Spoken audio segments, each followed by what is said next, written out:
I'm finally quilting my English paper piece hexagons. But how is it turning out? Is it what I was hoping for?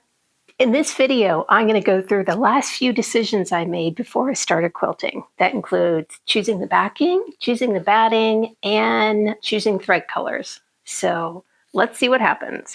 Now, the first thing I thought about was the quilt backing. And as usual, I agonized over my decision. This is something I always do, and it therefore takes me forever to complete a project. But yes, I had to think about the backing fabric. I didn't want it to be too thick because this is a lot to quilt through. There's a lot of seam allowances in here. So I wanted the backing fabric to be nice and thin. The reason that's so important is because I'm going to be hand quilting this and I don't want to traumatize my hand. So the first thing that I ordered was this, and I believe it's something from the Moda Grunge line. I might be wrong. But anyways, this fabric was just a little thick. I said, okay, let me start over. I can use this for another project. I went on Spoon Flower and I ordered a cotton lawn because it was nice and thin. And on the page, this looked like a deep, rich blue, and it has kind of a linen look texture. I got it in the mail, and unfortunately, it was very faded looking. So I was like, I can't do that. I'll save that for something else. I saw this navy speckled gold metallic, and I thought, this is it. This is so cool. So something I think as showy as the front of this quilt needs something a little showy on the back, even if it's going to be against the wall a lot of the time. Mavis, did you want to weigh in on the quilt packing? Do you like the grunge? Oh, you like the speckled metallic. That is much more fitting for you. I've chosen silk batting for this project because apparently it's very easy to hand quilt through. So I chose this Hobbs Tuscany Collection Silk Blend batting. This is a blend of silk and fine polyester. It's washable. I did not pre-wash this, but I did iron it. I actually used a steam iron and it didn't seem to hurt it at all. So looking forward to trying this out. So I was all ready to do the final ironing before I make the quilt sandwich. And then I looked at the back and I realized that since I appliqued the top onto the quilt, there is all this extra fabric back here that needed trimming off. What I'm doing now is trimming like a 1/4 inch seam allowance where I appliqued on. There's all this extra stuff covering the hexagons. I'm trying to get rid of all the extra layers to make my hand quilting easier. I had to trim all these seams as well. All these things I didn't even think about. Here I thought I was going to get my basting done today, but guess not. One more thing that I'd forgotten to do was mark out my border.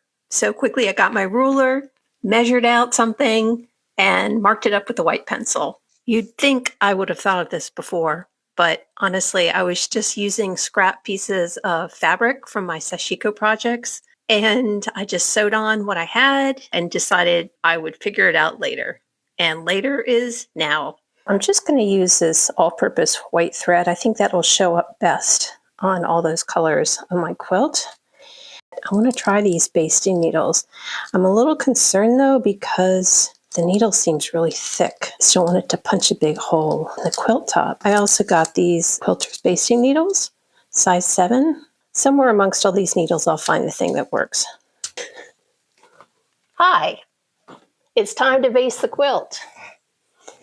All right, I've decided on the straight needle, the long straight needle, and I'm going to go in a spiral. I'll probably have pick marks all over the floor by the time this is done.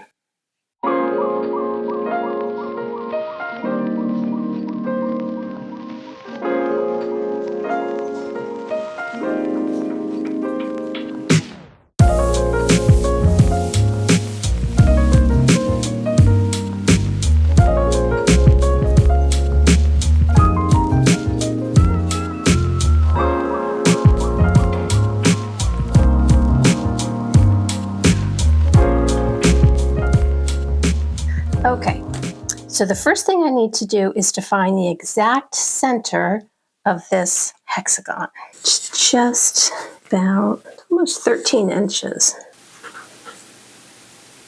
So I've got the exact center of that, and now I need to find the exact center of this tiny, tiny, tiny one. So it's almost an inch across.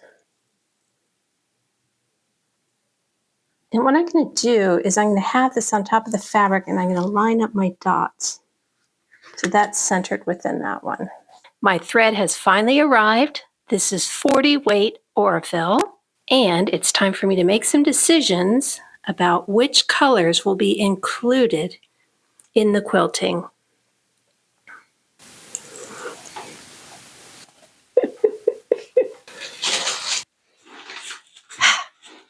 Okay, it's tricky filming, finding the right space. I don't know. Anyways, it's finally time to take these templates and mark my first area to quilt. And also choose the thread too. I want to start in the yellow section of the quilt for some reason. I don't know why. And I want the largest hexagon to at least come off onto the border, but cover a good section of yellow, because I'm going to be using a yellow thread for this set. And this is also going to determine where I'm going to put my smallest one, because that will go in the center.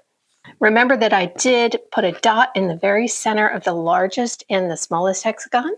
So I'm going to first put the largest one down. I'm going to put it right here on this yellow polka dot one, because I have some on the blue, so we can see the yellow thread, the yellow quilting thread there. I have some in the orange, but it's mostly in the yellow.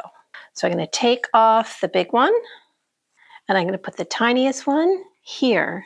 And this one, I'm just going to eyeball where the center of the hexagon is. And I'm going to try to use the Hera tool to mark a crease where I'm going to quilt this tiny little hexagon. I'm rubbing against the edge of the template.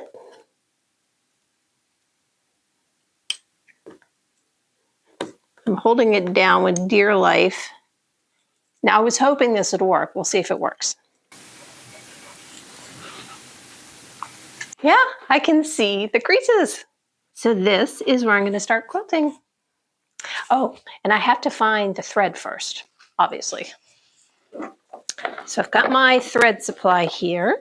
I'm going to get out my yellows, and I think I'm going to use this warm yellow right here. And this is Aurifil 2120 of the 40 weight. I'm not sure what the color is called, but this is where I'm going to start quilting.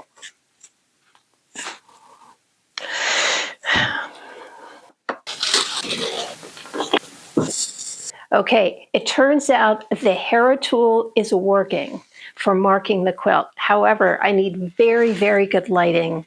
I've got this lamp right here, and I have to kind of turn it at an angle. Oops. And I have to kind of turn it at an angle to see the creases in the quilt made by the Hera marker. I did the first two hexagons, the smallest, without a hoop. I think that's going to be the way to go, because they're so small, I can do them pretty quickly, and I can't mark with the Hera marker when it's in the hoop. So I'd be taking it in and out of the hoop over and over again, which is no fun. But then when I got to the third one, I switched over to the hoop because I'll have it in there for longer. For me, it works better with the hoop. I'm able to have more control over my stitches.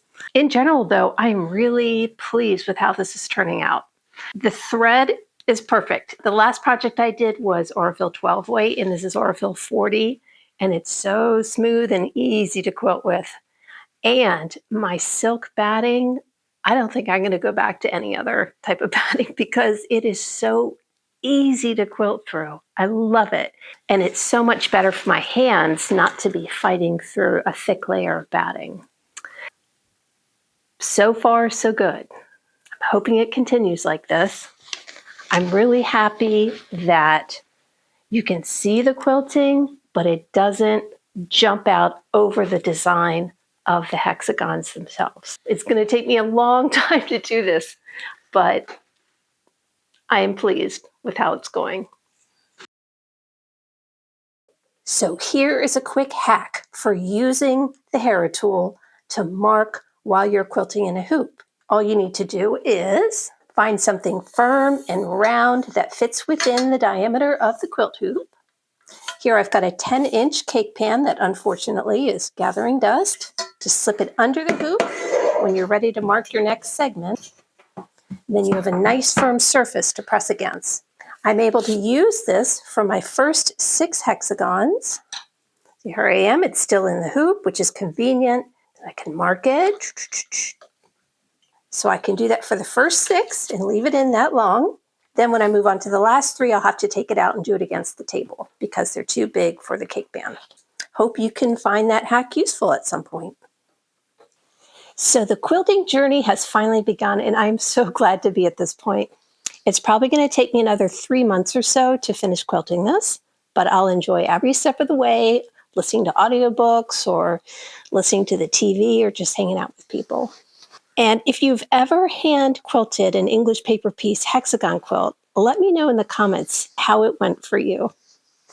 I wish there was a way to include a picture. Hopefully you can see how the quilting looks here. I will include a still shot at the end. This is 6 of the 9 hexagons quilted for this series right here. And once I'm finished with the 9th one, I will start again on the next set in a different colored thread. I'll keep posting pictures of my progress over on Instagram. You can find my details in the description box. If you've made it this far, thank you so much for watching, and I will see you next time. Bye!